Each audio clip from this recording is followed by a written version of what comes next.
Dito sa Papa Dudut Stories, ikaw ay hindi nag-iisa. Bago ko umpisahan ng aking liham ay gusto ko munang bumati sa inyo ng isang magandang gabi. Lalo na sa iyo, Papa Dudut. Isa po ko sa mga libo-libo ninyong tagapakinig simula noong 2017 pa. Naabutan ko pa nga ang kauna-unahang episode na binasa ninyo noon. Kaya nga masasabi kong isa kong certified na ka-online ni Papa Dudut. Papa Dudut, simple lang naman ang kwentong ibabahagi ko sa inyo. Hindi po ito love story kundi ito ay kwento ng isang ordinaryong kasambahay na tulad ko. Siya nga pala, tawagin niyo na lamang po ako sa pangalan na Megan, taga Agusan del Norte. At kasalukuyang may bahay at may 3 anak, 1 lalaki at 2 babae. Sisimulan ko na lamang ang kwento ko noong 16 anyos pa ako. Lumaki ako sa isang mahirap na pamilya. At sa mura kong edad ay natuto na akong maghanap buhay para makatulong sa aking pamilya. Ngunit hindi ako sinuwerte noon sa trabaho dahil madalas akong nasisibak. At yun ang nagbigay ng matinding problema hindi lang sa akin kundi sa buong pamilya ko. Ano bang pinapagawa sa iyo ng mga naging amo mo at hindi ka nakakatagal sa trabaho mo? Nag-aalalang tanong sa akin ng aking ina. Marami po, lahat po ng mabibigat na mga gawain at saka hindi po ako nawawala ng gawain. Kaya nga po pagod na pagod po ako. Paliwanag ko sa kanya. Hindi kita masisisi kung mabilis kang mapagod sa mga mabibigat na mga gawain. Masyado ka pa kasing bata para magtrabaho. Ano naman ang sabi ng agency pagkatapos kang masibak ng amo mo? Agad ko naman dinetalye ang lahat. Bago po umuwi dito dumaan po muna ako sa agency. Ayon, sinabi ko nga po na nagpaalam na po ako na aalis sa amo ko. Wika ko. Minaltrato ka ba nila? Concern na tanong ni mama sa akin. Hindi naman po nila ako minamaltrato. Kaso talagang mahirap po yung mga pinapagawa nila sa akin. Kahit po gawaing panlalaki pinapagawa po nila sa akin. Kwento ko. Kaya mabuti na rin po at wala na ako sa kanila. Megan, kung hindi mo talaga kaya magtrabaho, mabuti sigurong tumigil ka na lang muna. Suhestyon ni inay sa akin. Kung titigil po ako sa trabaho, paano po ako makakatulong sa inyo, inay? Sagot ko naman sa kanya. Hindi ka kasi nakakatagal sa mga nagiging amo mo. Pinakamatagal na yata yung 2 buwan. Hindi ba nagtataka sa iyo yung agency mo? Baka kung palagi kang ganyan hindi ka na nila hanapan ng trabaho, ang sabi pa ni inay. Huminga naman ako ng malalim bago muling nagsalita, Papa Dudut. Nagkataon lang po siguro na hindi lang po ako hiyang sa mga naging amo ko. Kaya hindi po ako tumatagal. Pero inay, hindi pa rin po ako titigil sa trabaho ko. Baka hindi ka hiyang sa pagiging kasambahay. Kung gusto mo, magtindera ka na lang sa palengke o di kaya ay crew sa fast food chain. Mungkahin naman niya sa akin. Inay, hindi pa rin po ako nawawala ng pag-asa na mahahanap ko yung tamang amo para sa akin. At saka po inay, eto lang po kasi yung alam kong trabaho. Wala naman po kasi akong narating. Malungkot kong tugon sa kanya. Kung may trabaho lang ako na sapat ang kita hindi kita pagtatrabahuhin. Pasensya ka na, Megan. Malungkot na sabi sa akin ni inay. Pagkatapos ay inakbayan niya ako at inalo. Inay, parang kinurot noon ang puso ko nang makita kong tila nasasaktan si inay sa sitwasyon namin. Gusto ko sanang pag-aralin ka. Pero kahit na anong gawin namin hindi na namin kaya. Nahihiya kami sa inyong magkakapatid. Sa totoo lang ay nangihinayang ako sa iyo kasi 3rd year high school ka na kaso wala kaming maibibigay sa iyong pera na pambili mo ng uniforme at gamit sa eskwelahan. Wala din kaming maipapabaon sa iyo. Sapat lang talaga sa pagkain natin sa araw-araw Yung perang kinikita namin ng nanay mo. Patawarin mo kami anak. Naiiyak niyang wika sa akin. Inay, wala po kayong kasalanan ni inay. Ito pong nangyayari sa pamilya natin ay pagsubok po ito sa atin inay. Huwag po tayong sumuko. Harapin natin ito. Inay, alam naman po ng mga kapatid ko ang sitwasyon. Alam kong naunawaan po nila kayo. Naunawaan ko po kayo. Pagpapalakas ko naman ng loob sa aking ina. Salamat Megan. Pagkatapos noon ay pinilit ni inay na ngumiti sa akin. Inay, pinapangako ko po, pagbubutihan ko na po ang trabaho ko. At kahit na mahirap pa po yung gawain hindi na po ako basta-basta susuko. Tutulungan ko po kayo na makaahon tayo sa hirap, paniniguro ko naman sa kanya. Papadudot nag-decide akong mamasukan noon bilang kasambahay dahil yun lang ang trabahong aakma sa narating ko. Pero aaminin ko na hindi naging madali sa akin ang maging kasambahay. Maraming hirap ang dinanas ko noon. Matinding kalaban ko noon ay ang pagod. Pero dahil sa bata pa lamang ako noon, kung kaya't hindi ako nakakatagal, minsan tuloy ay naiisip ko na baka hindi para sa akin ang maging isang kasambahay. Pero papadudot, sa tuwing naiisip ko ang aking pamilya at ang pangarap kong makatapos ng pag-aaral ay natututo akong magtiis sa hirap ng pagtatrabaho. Samantala hindi naman ako pinabayaan noon ng Diyos dahil binigay din niya sa akin ang mga among mababait kung kaya't nakatagal na ako sa aking trabaho. Mabilis kang magtrabaho ha? Yan ang gusto ko sa isang kasambahay. Siya nga pala, magpahinga ka na. Sina Judith at Inday nang bahala mamayang tanghalian. Puri naman sa akin ang amo kong babae. Sige po ma'am, magalang kong sagot sa kanya. Ay bago ko makalimutan, heto na pala yung sweldo mo. Wika sa akin ni Ma'am Cristel. Sabay abot sa akin ang pera. Naku salamat po. Natuwa naman ako nang mahawakan ko yung sweldong pinaghirapan ko. Dinagdagan ko na yan kasi satisfied naman ako sa trabaho mo. Masipag ka kaya dapat lang talaga na binibigyan ka ng incentive. Inform pa niya sa akin. May maiuwi na po ako sa mga magulang ko sa probinsya. Natutuwa ang sabi ko naman sa aking sarili. Basta ipagpatuloy mo lang yung kasipagan mo. Payo pa sa akin ang mabait kong amo. Papadudot tama ang aking iniisip noon na magtatagal ako sa amo kong yon. Mayaman, mabait at higit sa lahat ay makadiyos. Sa Corinthians Garden sa Quezon City sila nakatira. Habang naroon ay laba at plancha ang aking trabaho doon. At dahil sa mayaman sila kaya 4 kaming kasambahay na naninilbihan doon. Papadudot naging masaya naman ako sa aking trabaho at labis na natutuwa ang aking mga magulang. Dahil malaking pera ang nairiremit ko sa kanila sa probinsya. Kaya sabi ko sa sarili ko na iingatan ko at pagbubutihan ko ang aking trabaho dahil minsan lang dumating ang swerte sa buhay ng isang tao. Sa kabilang banda, agad ko namang nakasundo ang mga kapwa ko kasamahan dahil puro din sila Bisaya. Pagkatapos ko naman sa nakatokang trabaho sa akin ay tinutulungan ko naman ang kusinera namin na magluto. Papadudot malaki ang pasahod ng mga amo ko.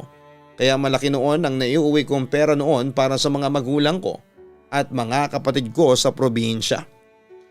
Pero sa paglipas ng panahon ay nabigyan din ako ng pagsubok ng tadhana. Nagkasakit ako at halos hindi na ako makapagtrabaho. Naunawaan naman yon ng mga amo ko at sumisweldo pa rin ako kahit na may sakit ako at hindi makapagtrabaho. Sila din ang gumagastos noon sa mga gamot ko. Papadudot masasabi ko talaga na may care sa akin ang mga amo ko. Samantala isang gabi parang lalong lumala ang aking sakit. Kumusta ka na Megan? Ano nang nararamdaman mo? Nag-aalalang tanong ni Ma'am Cristel sa akin. Medyo giniginaw po ako at saka sumasakit po ang buong katawan ko. Pero nagpapalakas po ako ma'am. Sagot ko naman sa aking amo. Nakausap ko na yung doktor na tumitingin sa iyo kahapon.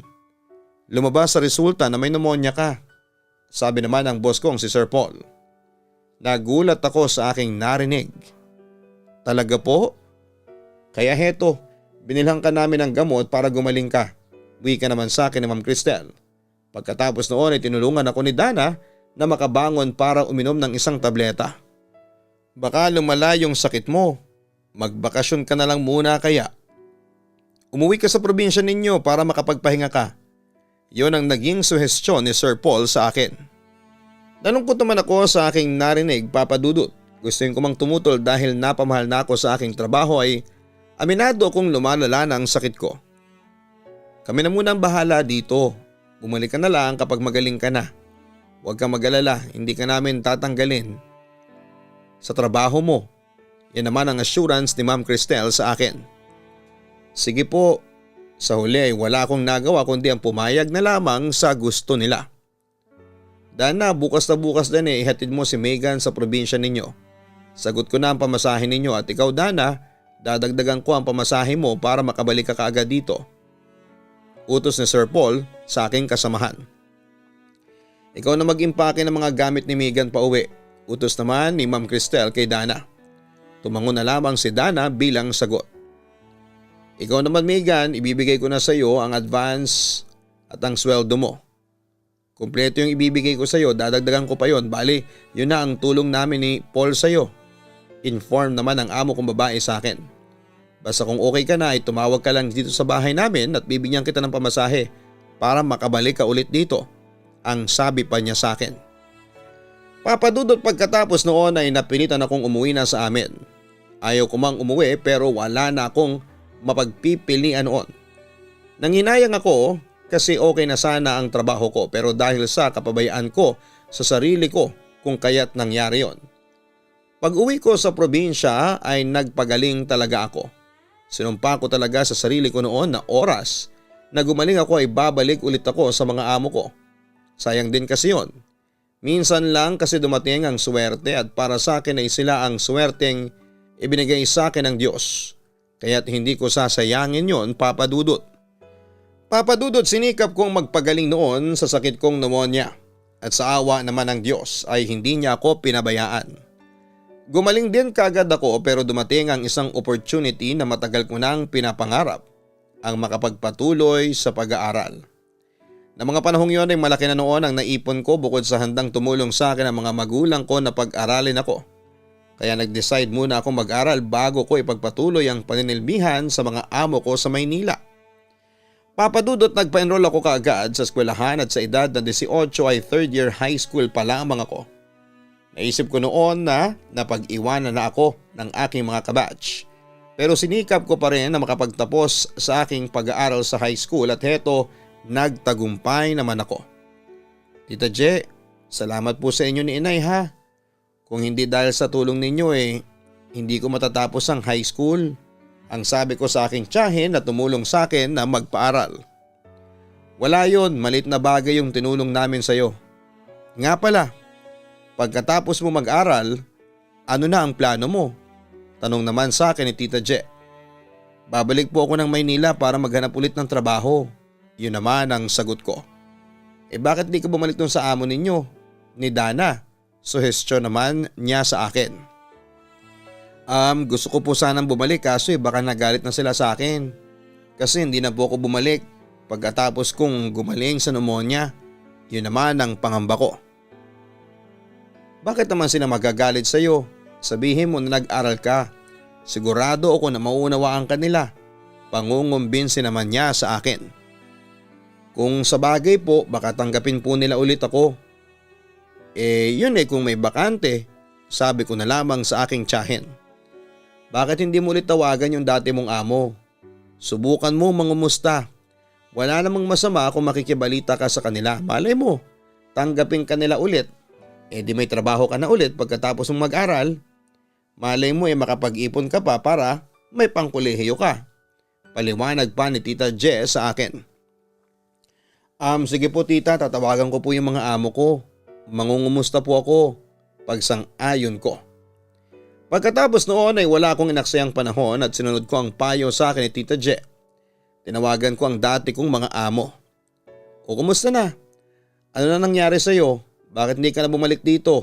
1 taong kang nawala ha? Kumusta sa akin ni Sir Paul? Sir, pasensya na po ha kung hindi ako nakapagpaalam ng maayos. Malungkot at nahihiya akong sabi sa kanya. Oo nga sinabi lang sa akin ni Dana na hindi ka na muna babalik dito. Teka, balita ko kay Dana nagpatuloy ka raw sa pag-aaral. Gusto niyang maklaro ang kanyang nabalitaan. Opo sir, ang totoo po niyan ay gagraduate na po ako sa susunod na buwan. Masaya ko namang kwento sa kanya. Naku, congratulations. Congratulations in advance. Bati sa akin ng aking amo. Huwag ka mag-alala. Hindi kami nagtatampo sa iyo. Sabi pa niya sa akin. Naku, salamat po sir. Natutuwang sabi ko nang marinig ko yon. Sabihan mo kami ni Cristel kung babalik ka na. Papadalhan ka namin ng pamasahe papunta rito sa Maynila. Bilin pa ni Sir Paul sa akin. Papadudot, pagka-graduate ko ay agad akong bumalik sa mga amo ko. Muli akong nagtrabaho sa kanila. At sa pagkakataong yon ay pinagbutihan ko pa lalo ang trabaho ko. Natuwa naman ako sa aking mga amo at doon ay nagkaroon ako ng bagong pag-asa. Samantala, isang araw ay isinama ako ng mga amo ko sa mall para mag-grocery kami. Ano bang plano natin ngayon ha, Cristel?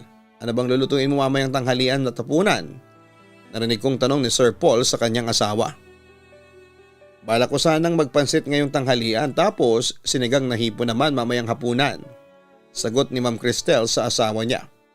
Pagkatapos ay bumaling siya sa akin. Ikaw Megan, marunong ka ba magluto ng pansit at sinigang na hipon? Tanong niya.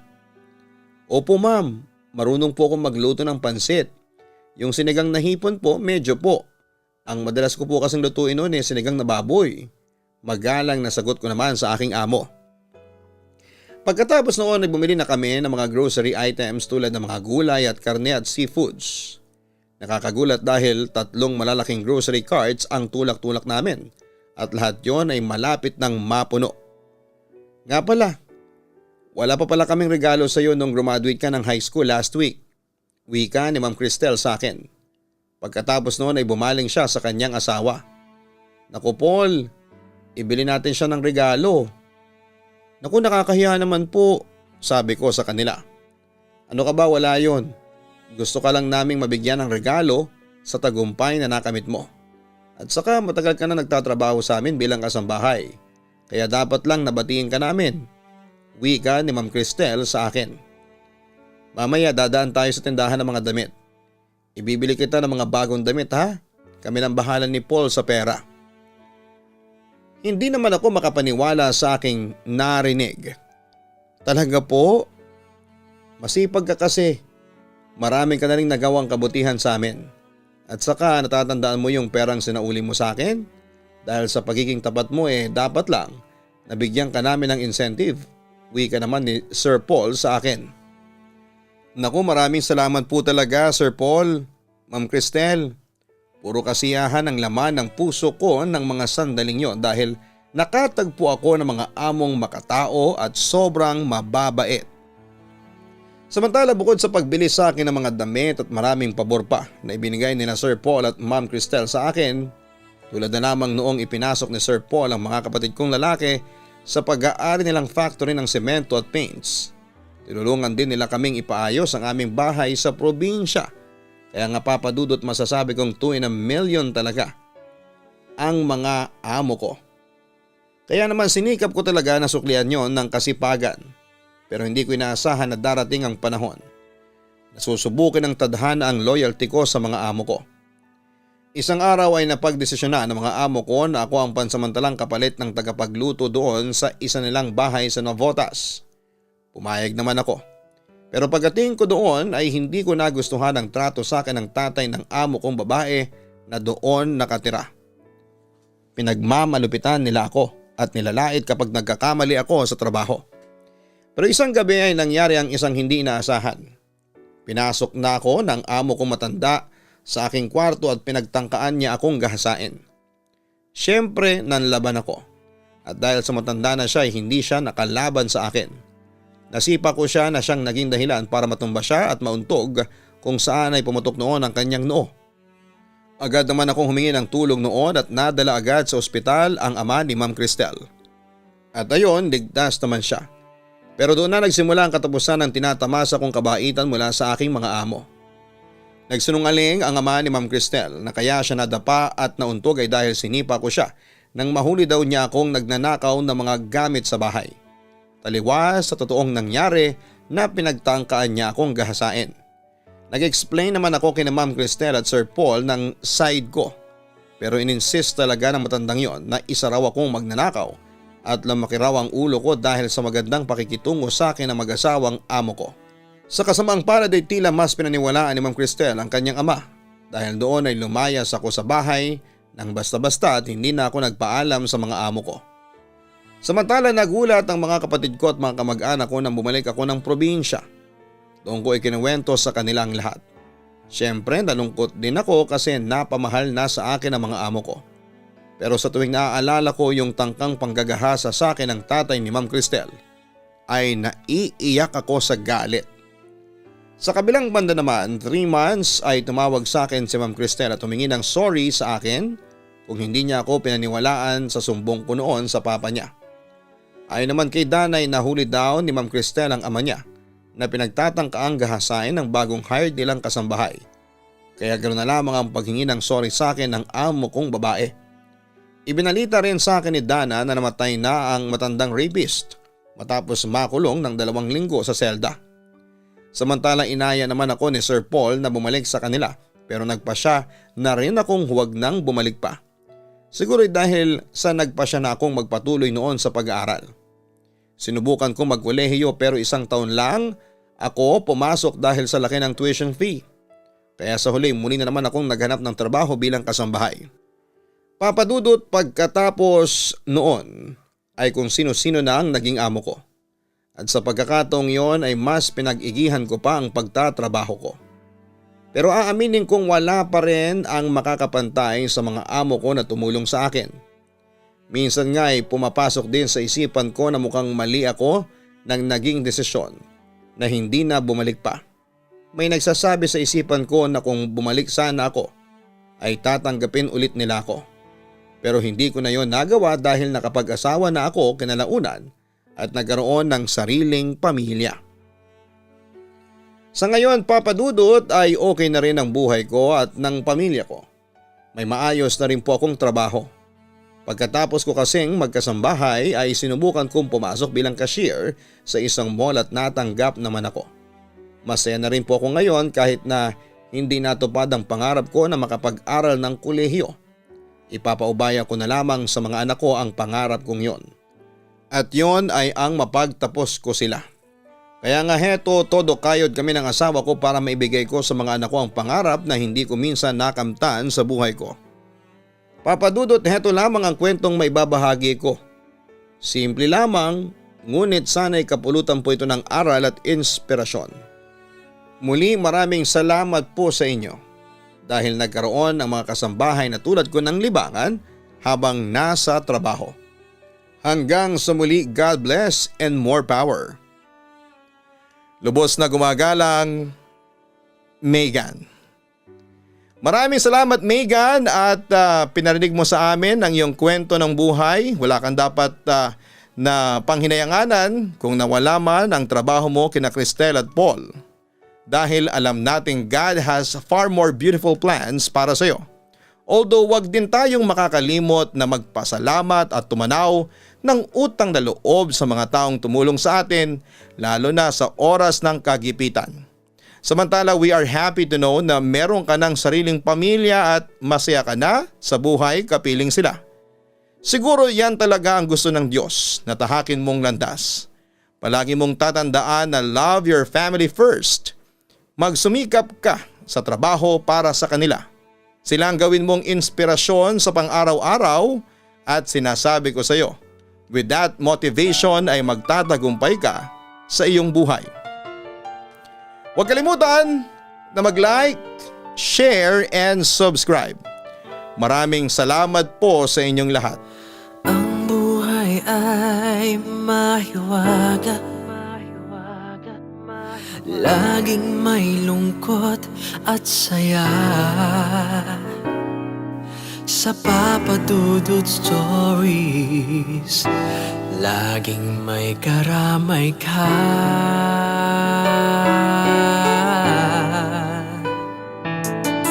Mga problemang kay bigat, dito ay pakikinggan ka. Sa Papadudut Stories, kami ay iyong kasama.